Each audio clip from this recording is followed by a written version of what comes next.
got you a present. I got you a present. I don't know if you'll like it, but I think it is so cute, and I hope you like it. Okay. That's amazing! Thank you! Her booth, she had some huge ones. That is so I'm cute. like, you must have some patience to be doing all that. It's 9:30. Day one of Megacon is officially done. It was pretty exhausting and a bit of a struggle because we didn't sleep very much last night, but they did pretty well. And we got pretty much everything set up, right? There's a little bit left to do. My hair still needs to be done. That's a you problem. But it was a pretty good day. So, yay!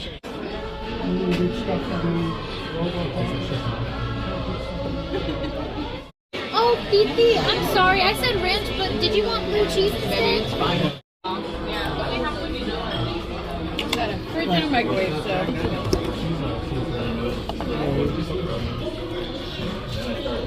Let me know when, because I got you.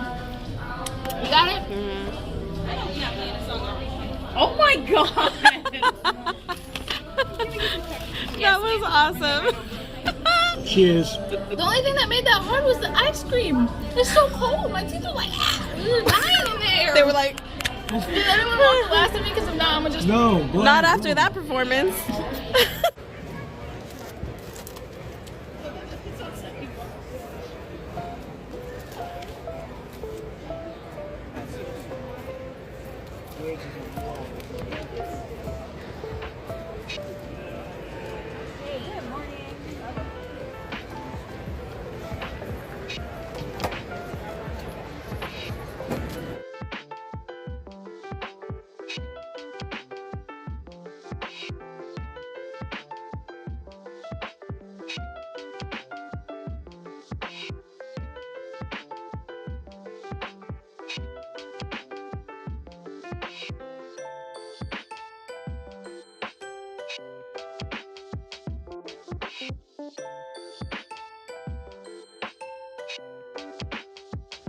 Oh my god! How could you? How could you? Oh, oh my gosh, we're finally meeting. I'm so excited. Keisha is jealous right now. You're jealous.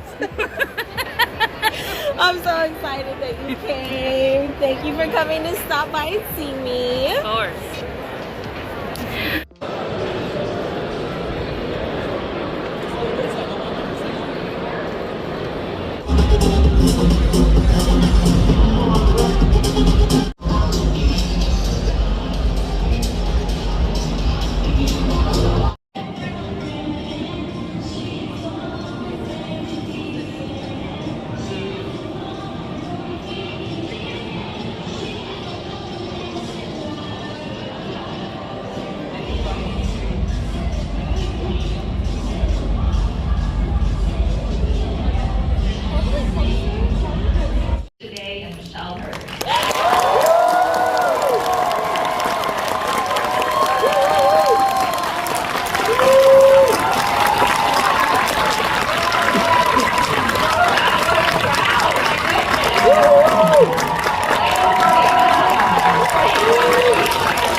I'm going to kick things off with 2 questions for all of you, and then we will be throwing it to the fans, so start thinking about your questions. There's microphones that are out of the auditorium. But my first question is, thinking about your careers in sci-fi, you have been like the first introduction for some people to sci-fi as a genre. So I'm curious, for each of you, what was your introduction to sci-fi? You mean like not acting? You mean as a child? Yeah. Oh, shall I start? I just took over. Actually, bizarrely, my introduction, I have to say, was Doctor Who. I don't know really whether you guys know this, But Doctor Who is kind of the same as the Queen and tea, scones or scones. I mean, it is so much part of the cultural fabric of our country. And so I guess I don't know how old I was, maybe 5 or 6, and I remember watching the very, very first Doctor Who. I think it must have been a rerun, because I think it came out originally in '63, and that's the year I was born. So I didn't watch it then. But it was William Hartnell, black and white, and so I just found this world just extraordinary. And so I grew up watching Doctor Who. And then I went on to Star Trek, because that is what you did in England. That was those were the only so yeah, that was my introduction. Mine, so interesting that you Doctor Who. Mine, of course, was Star Trek. And we were watching the reruns of the original series, and the reason we did that was that my father, I'm biracial, I'm black and white. And my father knew the importance of representation, and he wanted to make sure that his 3 little brown girls saw themselves represented in entertainment. And so as a family, we would sit around the television on Saturday nights and watch reruns of Star Trek, and I give it up to Nichelle Nichols.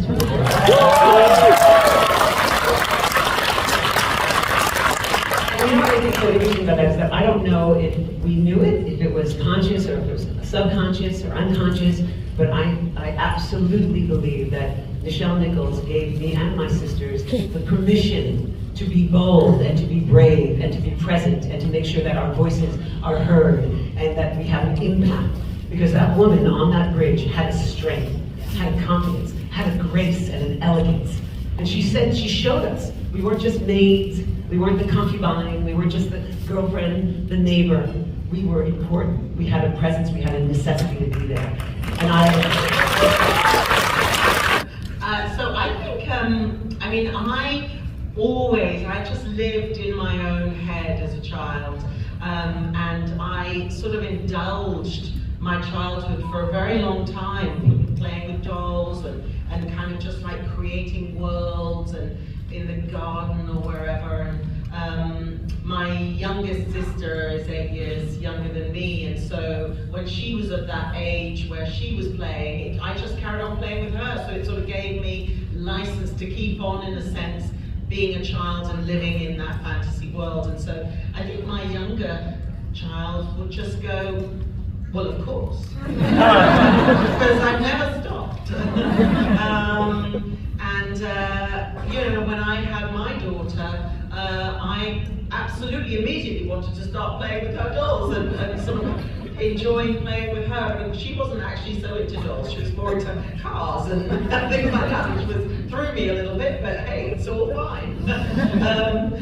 But I think also, just going on from what you were saying, I was talking to a fan actually, because I'd read an article in the Times, the English Times newspaper, and it was saying that, the arts in all of their forms, literature, theatre, art, music, are being taken away from the school systems. They're being, those creative things that are being eroded, and it's so important for a child who's growing, it's so important for their mental health. And literally, scientists can see that mental health improves with access to those things. And so I just really hope that we can all fight for the right for our children to have access to all of these things, because they're super important. So I, at the end of last year, I was working on a television series with, lovely, with Karen Gillan, who was with me, and it was a series that was written by Stephen Moffat. But not in the sci-fi world at all. It's a very dark comedy set in sort of the world of television journalism and what's appropriate to say or not appropriate, and whether you're going to be cancelled as a result. And it was a joy to film and to work with Karen again, and also to just speak Stephen's words, because he's such a genius writer. So I think that's probably coming out, certainly in the UK, although I think it might be on Showtime in around September time. And then I'm about to do a play. There's a writer called Philip Gregory who wrote a novel called The Other Berlin Girl, and has been adapted as a play, and so I'm going to be playing Lady Elizabeth. Out of all the doctor's wives, whom is River the most jealous of? He only has one wife.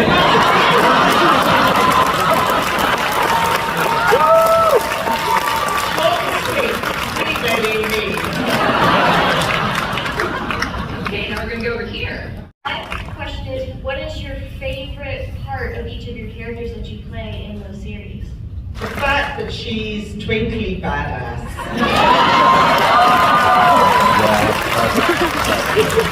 So I'm a beekeeper, an apiarist. I fangirl over my bees. They're still asleep right now over the winter, and I don't know when I kind of, open up and have a check on them in the spring, whether they'll be alive or not. You never know, because the weather, and you just don't know. So, but yes, I have great affection for my bees.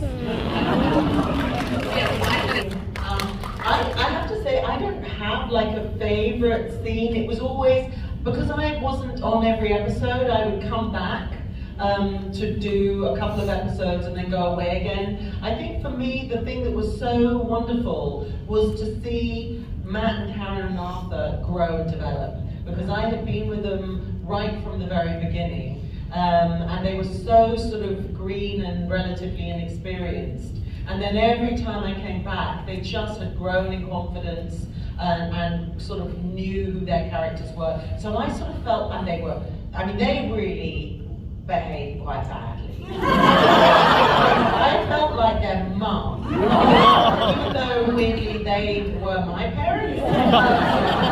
I was sort of like, now you don't go out tonight, you're gonna go to bed and you're gonna get up in the morning and know your lines. It was sort of, but it was the Rolling Stone years. So just one more quick thing. Did you know originally that you were going to be their daughter? Absolutely not.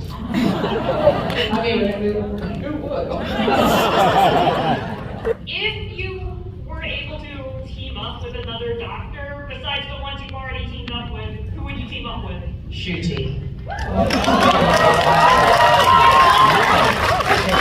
He's twinkly badass too. My question is, did your character differ from which doctor you were playing with, and who was your favorite to act with?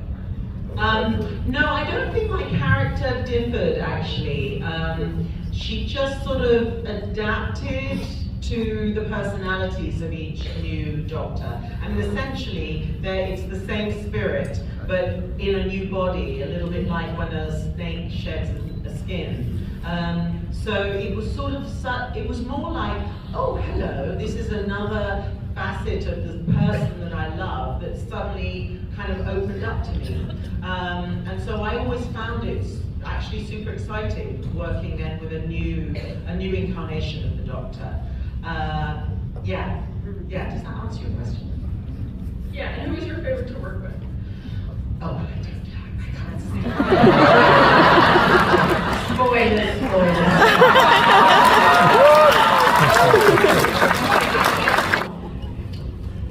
What was it like being with the doctor? Well, how long do you have? You know what? It was such such a wonderful journey, and the journey may still continue.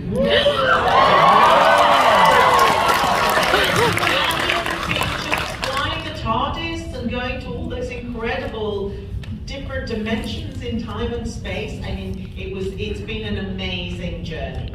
Yes. And I fly the TARDIS better than he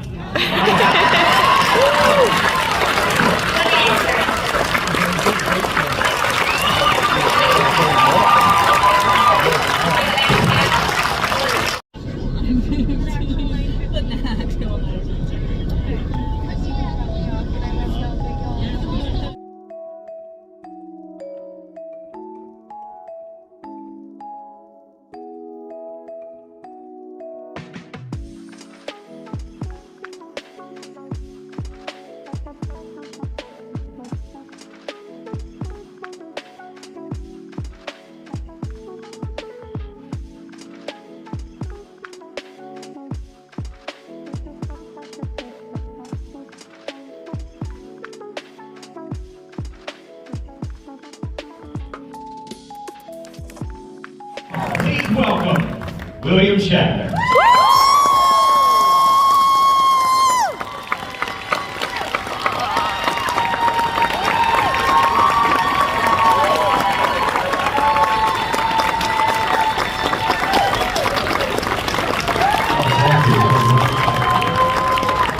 Look at all of you. I couldn't find my way here. Oh, really? I mean, I thought, you know, when you get on the stage and you think, what am I going to talk about and ask questions? I thought, you know, the spirit of adventure. And I have something in mind, but I didn't realize it's the spirit of adventure just getting you. I actually met you at GalaxyCon with a giant Pikachu. Oh, right. Yes. My memory is so bad that I met somebody backstage 5 minutes ago. I have no idea who that was. I see a dim outfit and you're like in brown, right? Oh, it's blue and black. Alright, so I've got my dad on the line here. Oh, really? Got your dad on the line. His name's Kevin. Don't be afraid. What does he say? Don't be afraid, dear. Talk into the microphone, sweetheart. Yeah. Daddy's right beside you.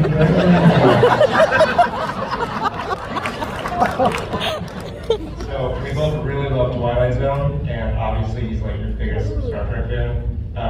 But we had a question, which was... What's your daddy doing on the phone? Well, he's in Missouri. He couldn't make it out here. What? He's in Missouri. He couldn't make it out here. He's in Missouri. I don't have to fear him coming here and attacking me because I'm rude to his anymore. Oh my god.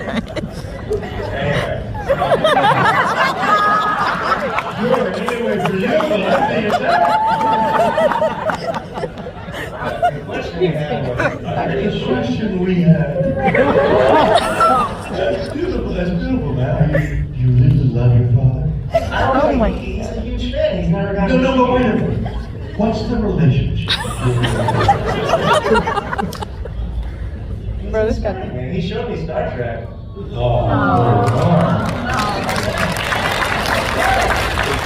Tell your dad you just got applause. Anyway. You're trying to brush it off with a lack of dismissing it with a name. It's really important. You're identifying with your dad and we're with you. You got your father. How many people can say, I've got my father with me and we want to ask you a question? Are you going to interpret for him? Dad, can you talk? Can you hear you? What did you say? I cannot make out what he's saying. Wait a minute, you can't make out what your daddy is saying? I can't hear what you're saying. Oh, no, it's okay. Nobody pays attention to me anyhow. What is daddy saying? So, we want to know, Okay. out of the shows from that era, Star Trek, Twilight Zone, what is your favorite that's maybe a little bit more obscure than those that really stands out to you from that era? Wait a minute, from that era. What is it? It's era, right? From that time. from that mystical tower. Oh my That's God. what stands out to me? Yeah. My dog. Got two great dogs now. Now, what does it stand? What do you stand on? What shows? I don't even remember what shows. What? Give me a specific, and I'll tell you what stands out. Or the people. Oh, No, wait a minute. We're hearing from Daddy, not you. he said Nightmare at 20,000 feet gave him nightmares. Well, that's what it was designed to do. Right there, 27,000 feet, was, imagine reading a script. Here's a script, Shatner. It's got this popular show called Twilight Zone. We'd like you to be part of it. Okay, and I was starting actor at that point. I mean, anything. Keep a roof over 3 kids' heads and feed the dog. So I read the script, and it was kind of like silly, but I thought, okay. And then I met the guy on the top of the wing, and he was a Czechoslovakian acrobat in a furry little suit. And if you're standing on the wing of a 747 at 500 miles an hour, you don't want a furry little suit. You want something that's designed to shed the wind, don't you? You want like sleek things, because you're standing on the wing of the 747. And I don't know where he came from. I don't know where he went, the little guy on the wing. And he was a Czechoslovakian acrobat in a furry suit. So I kind of laughed at it. I kind of thought, I don't know about this one. And it became very popular. So what does that say about your daddy?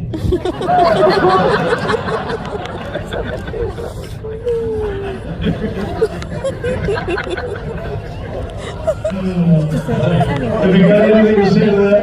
Do you have anything to say to that today? Does that satisfy your curiosity? He just loves you so much. Tell me I love you for his passion. And I thank you too.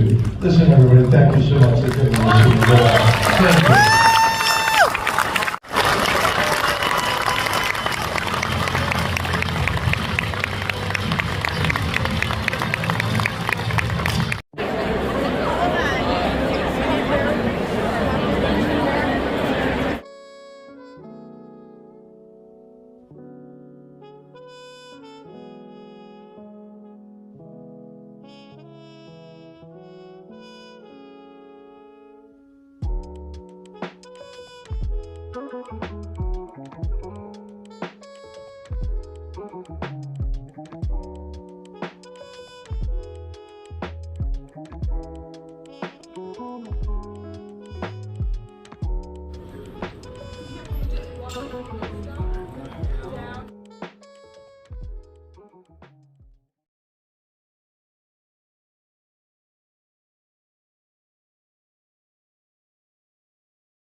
Thank you.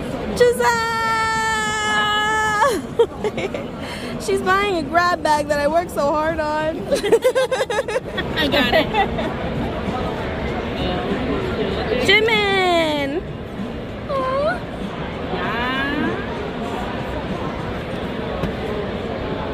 My boyfriend. Yeah. What? That's what I call them. This is what it is. Oh yeah. This is very good. A little button. Oh, Peachy gonna try and steal that from me. Yeah, she is. Oh yeah. Yay! Good tips. Hi, she said I was 25 for the... The last 2 BTS grab bags sold! I'm so excited. I literally get nothing for them. I'm just excited that I got to make them. And they actually all sold. Thank you so much. There's actually cards in those bags. You ready for your present? Yeah. Keep it in the plastic, okay? Okay.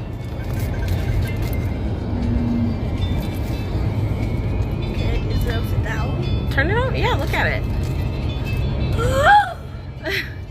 Wait, this is so cute! My friend's niece drew that art on her tablet.